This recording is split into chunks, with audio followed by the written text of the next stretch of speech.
city council that's on the take. I mean, all you have to do is look at Seabreeze or Keen's development in Koreatown, the Reef, the Cumulus. You know, there's all sorts of money flowing in there. Pardon? Oh yeah, I mean, it's mind-boggling. Neighborhood councils too. And so, you know, you get these people that they're fighting against big developers. You don't trust City Hall. You know, they're doing them. They meet at 10 o'clock in the morning or 2 o'clock in the afternoon. You got to take the whole damn day off, and then you get a minute or two to speak. I mean, it's not a fair process. Okay, sorry, I'm only going to call folks I haven't heard from. Sorry, I think the man in the very back. I apologize for the other folks I haven't reached, and I'm not going to reach. Or haven't, and sorry to you too. I'm going to invite these people to hang out with us once we've wrapped up. I have one question of my own, and one of these that I'm going to read, and then I'm going to hand it over to Torin to talk about some of our advocacy stuff, and then we can hang out a little bit maybe. Yeah, I just have a very simple question for you, which I think is the basis. Can a fair development plan be created for LA if there was a 2-year moratorium without corruption, without bribery? Do you think it's possible? And I'd like all 4 of you to just quickly comment on that. That's a great question to close on, so thank you. You know, I don't think you're going to have anything that's going to be perfect, okay? You know, simple as that. I think we have a better chance of doing something under S than we don't have under S. You know, if S goes through, they're going to have to do some planning. They're going to have to, you know, for community plans, the general plan. They got to get their ass in gear. And you know, and when you take away the ability of the city council to extort, maybe that's a strong word, to demand, you know, all sorts of concessions. I think you know, and you have an open and frank discussion about it. I think we can do something. The other thing on that is there's one other curveball here, and that's Rule 245. And Rule 245, Section 245 of the Charter, allows the City Council to assert its jurisdiction in any manner on any commission decision, rec and parks, library, and all you know, DWP, board, whatever it is. However, on the Planning Commission, not only can they assert jurisdiction, they can change the rules. They become the regulating body, not the DWP board, not the port, not the harbor, not the rec and parks. And with 245, that's the juice clause, that's the money clause, and that's one of the main things we need to fix there. And I think by doing Measure S, then having an open and frank discussion about where we want to go, you know, you're going to force the City Council to clean up its act, or clean it up a little bit, or maybe a little bit more. Good start. All right. Thank you very much, Jeff. I think there's, I mean, the short answer is no.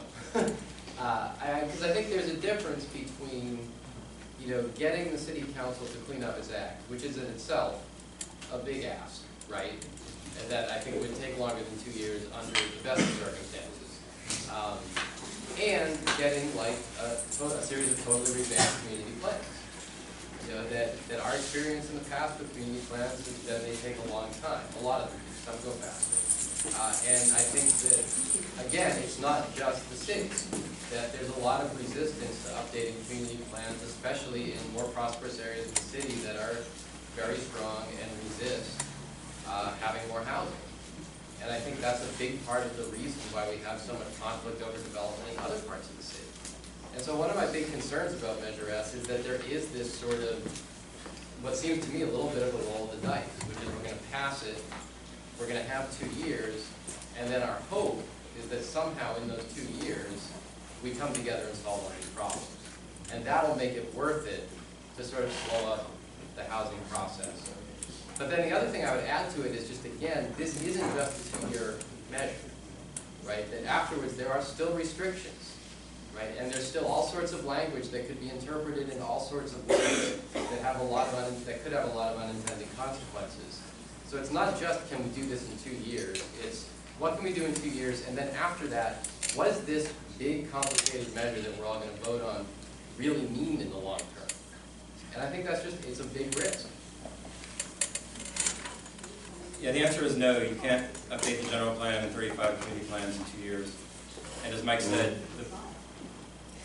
what we need to do to improve the housing situation, planning-wise, is to allow more housing to be built in many places where it's going to be resisted.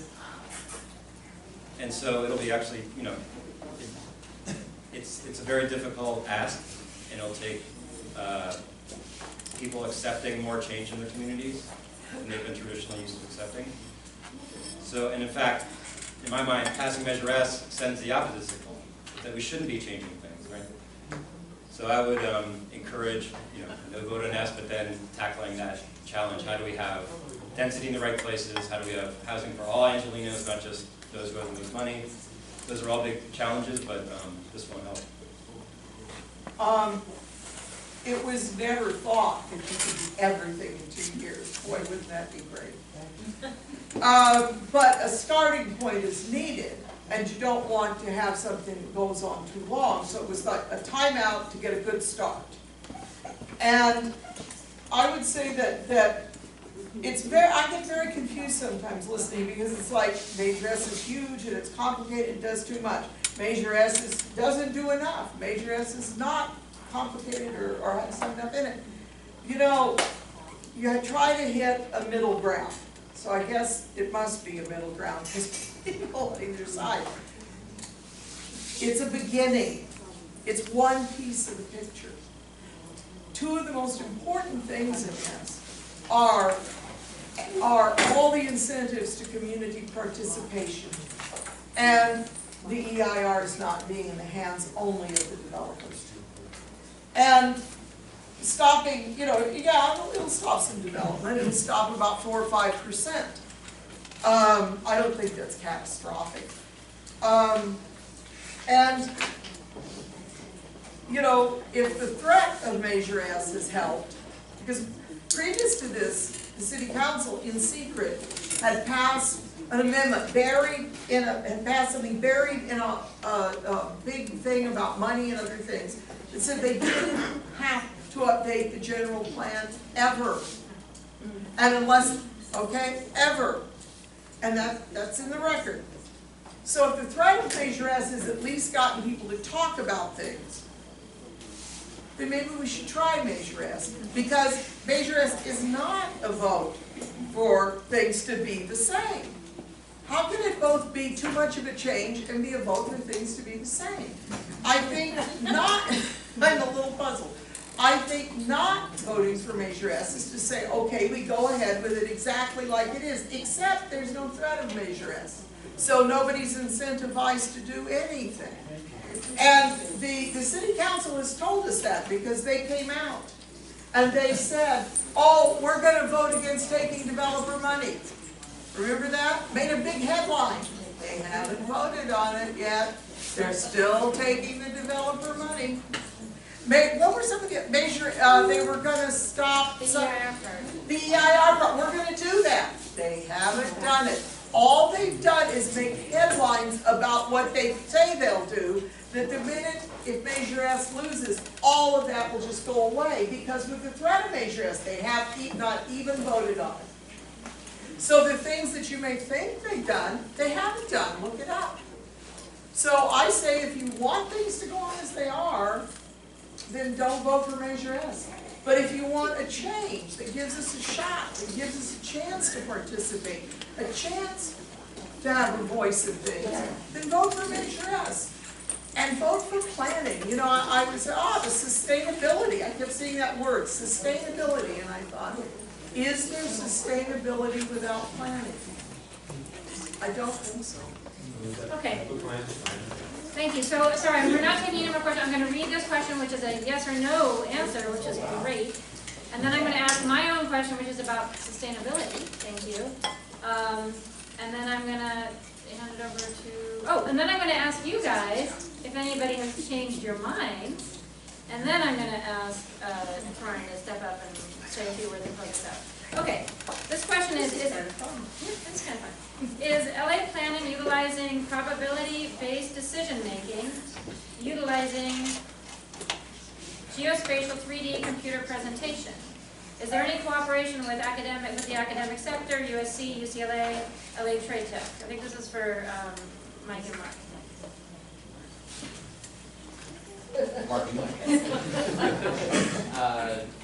So, I don't know about, what was the first one? Is LA planning using, I'll just change it, I'm editing, probability-based decision-making, that incorporates geospatial 3D computer presentation. Yeah, I don't understand what that. Well, that I don't know. I don't know. And in terms of cooperation with the universities, there's some, but probably not as much as there could be. Yeah. Like painting a visual picture of what the city could look like as a whole. South Central, downtown, and just kind of draw up a geospatial, computerized image of Yeah. 25, 50 Haven't years. seen it. Modeling. Yeah, I would just. Well, it I can't answer exists. that question. I It don't know exists, if it's they're doing already it. done. Why are the city's not using it? It comes Next, out of the next. E7. Okay, all right.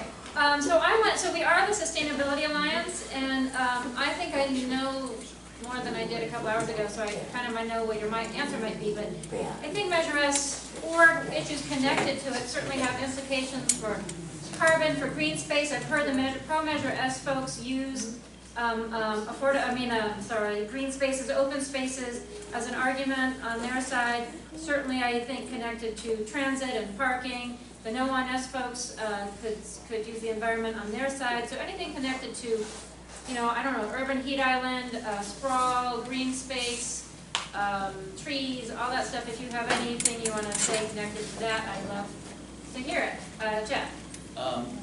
One of the things that the city doesn't do, which it's required to do, is monitor the plans. And one of the big things that Dick Platkin talks about is they're not monitoring all the greenhouse gas and climate change. They just don't do it. The planning department, it's asleep at the switch. And they're required to do this damn stuff, and they're not doing it. And you're not talking to a green guy here, okay? I've seen, I'm a DWP, coal by rates desk. But if we're gonna look at this, if we're gonna have these plans, they need to monitor them. They need to monitor all these various things, of one of which is climate change and greenhouse gases. And they're not doing it even though they're required to do it. Okay, they just asked me. So sorry, we got it. They don't play well with other people. Mike, you want to go ahead? Yeah, I mean, I agree that the city signs a lot of agreements and has a lot of things it's supposed to be doing that it doesn't do. I guess, with respect to what we're talking about here today, the only thing I would add, I feel like a broken record, there's nothing in Measure S that would make us do that. That's what I thought you would say after, yes. Yeah, I'm not very creative. And then, with respect to other sort of sustainability issues, I think that I already mentioned that if we do want to move toward a city where it is a little bit easier to get around without, burning a lot of carbon in your car, which is not to say everyone will do that, but if we want to make that choice available to more people, the transit system will work better. If we up our density a little bit, if we downsize our parking requirements a little bit, Measure S will, I think, make that a little more difficult. And I think just the process of new construction is, and density itself can be important to making the city a little more walkable and so forth. So I think that, yeah, on balance, the sustainability angle favors non. I mean, again, there's just legitimate problems. There's so many legitimate problems. I just don't think this measure solves them. Thank you.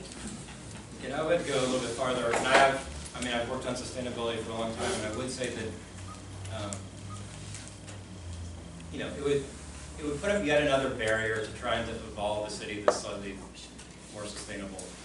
Because the projects that are being built, that will be blocked by Measure S either for 2 years or further into the future, depending on what kind of change they need.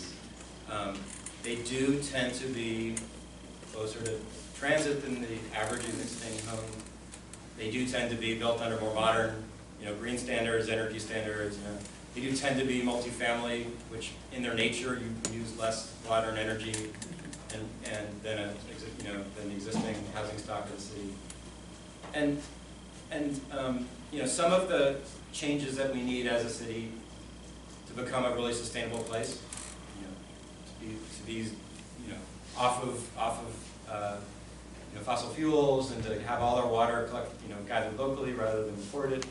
All of these things. Some of them require system-wide changes into our infrastructure, the ways power is generated, the ways water is infiltrated, all that stuff.